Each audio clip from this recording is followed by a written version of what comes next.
जो हम आज आपके व्याकरण का पाठ दूसरा पढ़ेंगे, जिसका शीर्षक है वर्ण।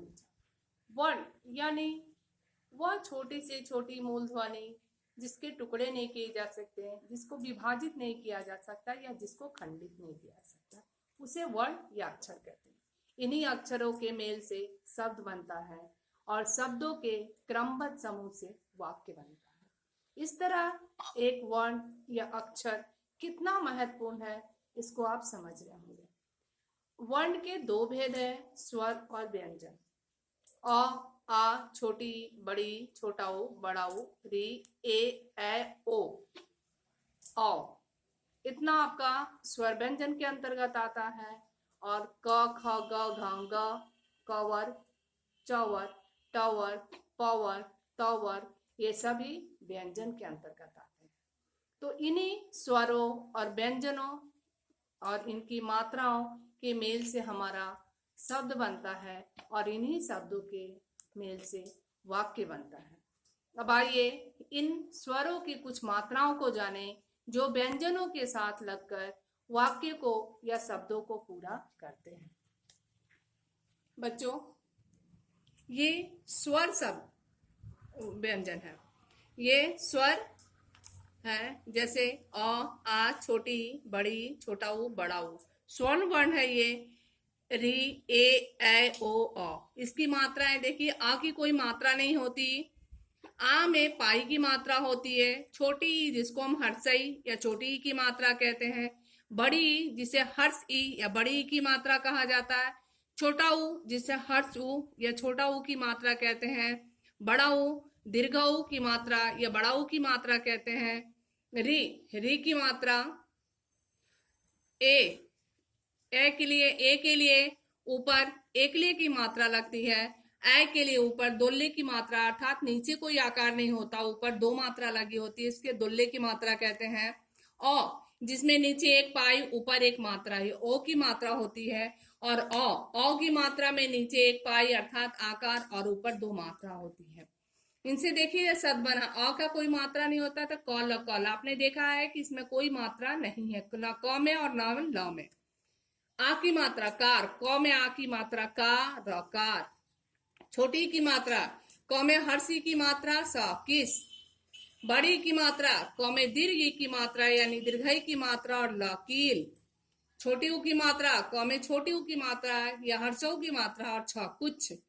बड़ी ऊ की मात्रा हर्ष ऊ की मात्रा या बड़ी ऊ की मात्रा कु, द, कूद। री की मात्रा क में री की मात्रा अधम मूर्धन्य सा, पूरा न, कृष्ण। ए की मात्रा क पर एक लेके, ल पर आ की मात्रा ला, केला। ए की मात्रा क पर दोल्ले कै, द, कैद। ओ की मात्रा क पर ओ की मात्रा को, य, ल, कोयल। और अ की मात्रा क पर औ की मात्रा को, अन्न। इस तरह से आपने देखा कि स्वर की यह मात्राएं व्यंजन के साथ में मिलकर के एक शाब्दिक अर्थ बनाता है, अर्थात अर्थपूर्ण शब्द बना रहा है। अब आइए हम स्वर वर्ण के बाद व्यंजन वर्ण को जाने। तो व्यंजन वर्ण कवर, चौवर, टवर, तवर और पवर, ये व्यंजन वर्ण के अंतर्गत है।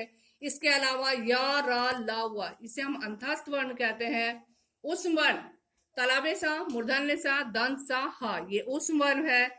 संयुक्त व्यंजन छ, त्र, ज्ञ और स्र।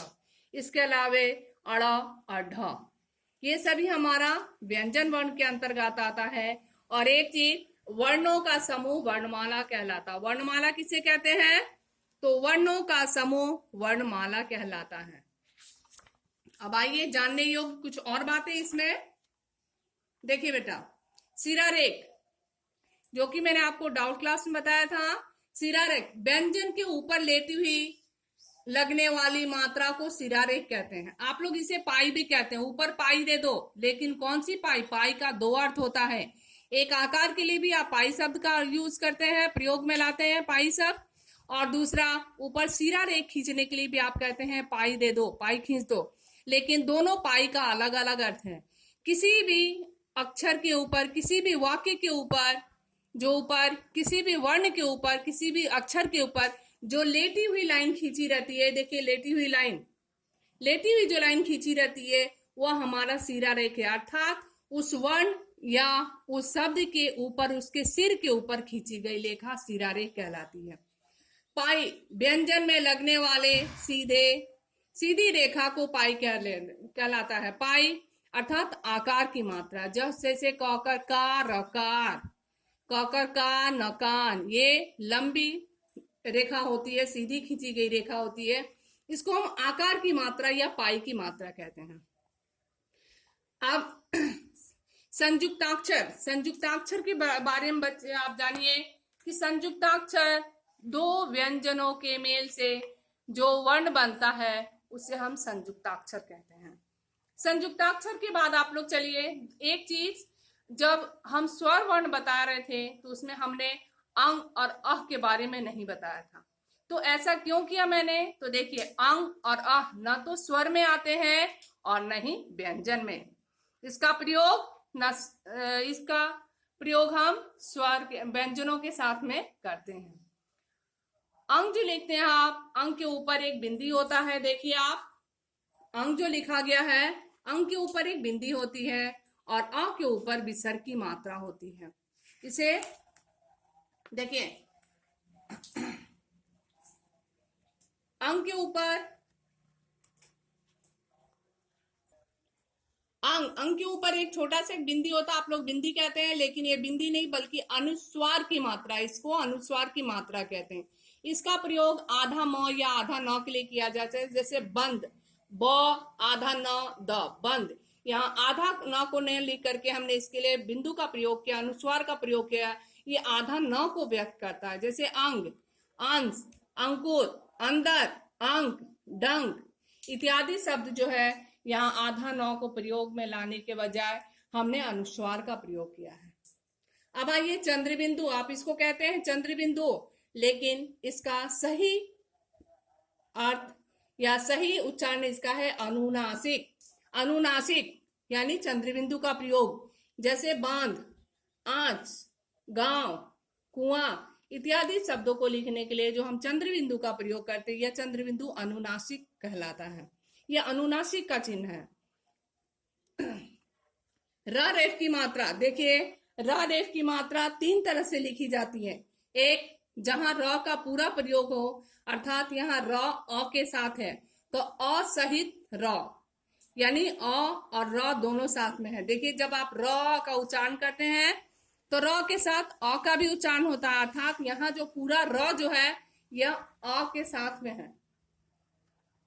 र रेफ की मात्रा, यहाँ रेफ की मात्रा है, यहाँ अ का उच्चारण नहीं हो रहा है, इसलिए यहाँ र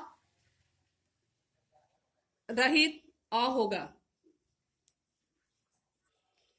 बेटा यहाँ पूरा र का प्रयोग है तो ये र असहित र है, यानी असहित अ, र का जब उच्चारण करते थे आप र के साथ में अ का भी उच्चारण होता है। जैसे र तो र के साथ अ हो रहा है, यानी असहित र।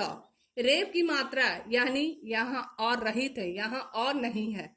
और हलंत की मात्रा जिसमें आप किसी व्यंजन के साथ र की मात्रा को लगाते हैं, इसका उच्चारण तो होता है लेकिन इसको पूर्ण रूप में नहीं लिखा जाता है।